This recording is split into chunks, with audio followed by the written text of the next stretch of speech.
সন্মানীয় ছাৰ বাইদেউসকল, পুনৰবাৰ নতুন এখন ভিডিঅ'লৈ আপোনালোকক স্বাগতম জনাইছোঁ। বঙাইগাঁও জিলা প্ৰাথমিক শিক্ষা বিষয়াৰ কাৰ্যালয়ৰ পৰা ছামাৰ ভেকেশ্যনৰ বাবে এটা অতি গুৰুত্বপূৰ্ণ অফিচিয়েল নিৰ্দেশনা জাৰি কৰা হৈছে।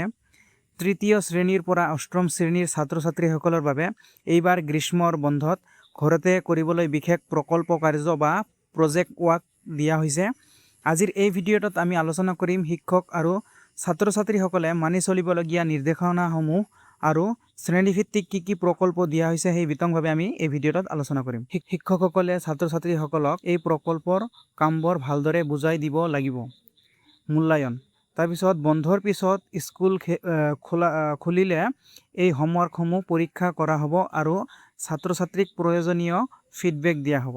ৰিপৰ্ট জমা। সকলো বিদ্যালয়ৰ প্ৰধান শিক্ষক বা মুৰব্বীয়ে অহা 7 আগষ্ট 2026 ভিতৰত ছাত্ৰ ছাত্ৰীৰ এই গ্ৰীষ্মকালীন কাৰ্যকলাপৰ এটা চমু প্ৰতিবেদন ব্ৰাইফ যিটো ৰিপৰ্ট নিজৰ ব্লকত বা ডিষ্ট্ৰিক্ট অফিচত ডিষ্ট্ৰিক্ট কাৰ্যালয়ত জমা দিব লাগিব। এতিয়া যদি আমি চাওঁ যে কোনটো শ্ৰেণীৰ কি প্ৰকল্প দিয়া হৈছে, তৃতীয় শ্ৰেণী অৰ্থাৎ ক্লাছ 3ৰ কাৰণে ঘৰতে থকা পুৰণি বস্তু ব্যৱহাৰ কৰি বন্ধুৰ জন্মদিনৰ বাবে এটা উপহাৰ তৈয়াৰ কৰিব লাগিব।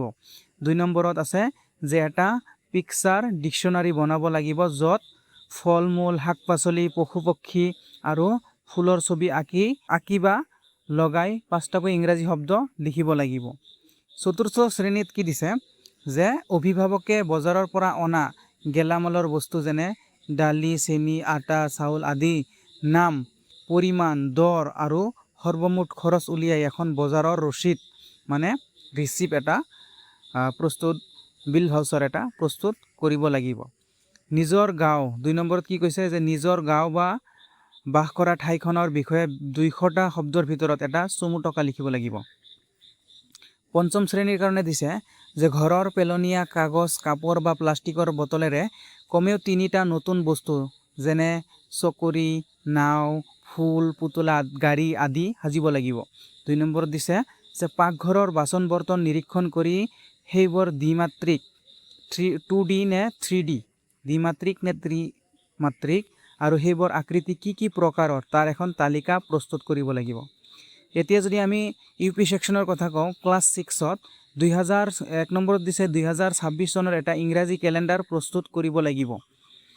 2 নম্বৰত থলুৱা অঞ্চলত বাঁহৰ ভূমিকাৰ ওপৰত এটা অনুসন্ধানমূলক প্ৰকল্প কৰিব লাগিব য'ত ঘৰুৱা কামত আৰু ক্ষুদ্ৰ ব্যৱসায়ত বাঁহৰ 3টাকৈ ব্যৱহাৰ আৰু প্লাষ্টিক বা কাঠতকৈ কিয় পৰিৱেশ অনুকূল তাৰ যুক্তি দৰ্শাই প্ৰতিবেদন লিখিব লাগিব। সপ্তম শ্ৰেণীত কি দিয়া হৈছে যে প্ৰথমতে ভাৰতৰ মানচিত্ৰ অংকন কৰি নালন্দা বিশ্ববিদ্যালয়, সোমনাথ মন্দিৰ, কানাই বৰশিলোৱা শিলালিপি আৰু ফতেহপুৰ চিক্ৰী বৰ্তমান কোন ৰাজ্যত আছে চিহ্নিত কৰিব লাগিব।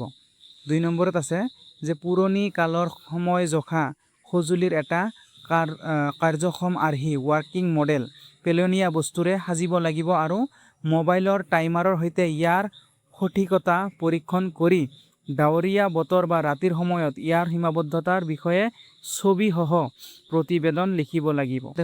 নেক্সট যদি আমি ক্লাছ 8ৰ কথা ইয়াত চাওঁ যে গ্ৰীষ্ম বন্ধ কেনেকৈ উপভোগ কৰিলে তাৰ ওপৰত এখন দৈনিক ডায়েৰী প্ৰত্যেক দিন লিখিব লাগিব আৰু স্কুল খুলিলে শ্ৰেণীকোঠাত পাঠ কৰিব লাগিব। 2 নম্বৰত ইংৰাজী ব্যাকৰণৰ সকলো 12টা টেন্সৰ যেনে ছাবজেক্ট প্লাছ ভাৰ্ব প্লাছ অবজেক্টৰ উদাহৰণ এনেকৈ লিখিব লাগিব। তো এইখিনি আছিল আজিৰ ভিডিঅ'খিনিত। গতিকে ছাত্ৰ ছাত্ৰীসকলে বন্ধৰ সময়খিনি নষ্ট নকৰি এই আমোদজনক প্ৰকল্পসমূহ সম্পূৰ্ণ কৰক আৰু শিক্ষকসকলে ইয়াৰ ওপৰত চকু ৰাখক।